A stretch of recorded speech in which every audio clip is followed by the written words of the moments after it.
దగ్గర టెంపరేచర్ ఎలా ఉంటుంది, ఉష్ణోగ్రత. సో సూర్యుడు చూడండి మండుతూ ఉంటాడు ఎప్పుడు.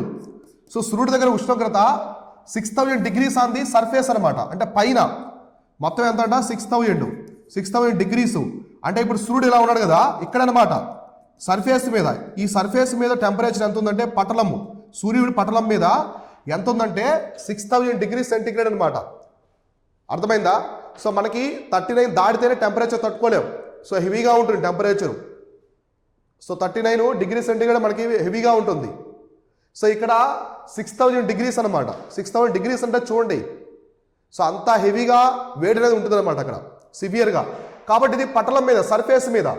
ఎగ్జామినేషన్లో మిమ్మల్ని కన్ఫ్యూజ్ చేస్తారు.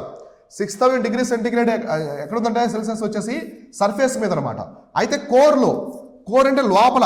ఇప్పుడు సూర్యుడు ఇలా ఉన్నాడు, సూర్యుడు ఇలా ఉంటే లోపల భాగంలో కోర్ అనమాట. మనకి 3 లేయర్లు అంటాం కదా. కోర్లో వచ్చేసి ఎంత అంటే చూడండి, కోర్లో 16 మిలియన్ degrees అనమాట. 16 మిలియన్ డిగ్రీ సెల్సియస్ ఉంటుంది సెంటిగ్రేడ్. ఇక్కడ అంత టెంపరేచర్ ఉంటుంది. సర్ఫేస్ మీద 6000 degrees ఉంటే కోర్ భాగంలో వచ్చేసి ఎంతంట 16 మిలియన్ degrees అయితే ఉంటుంది.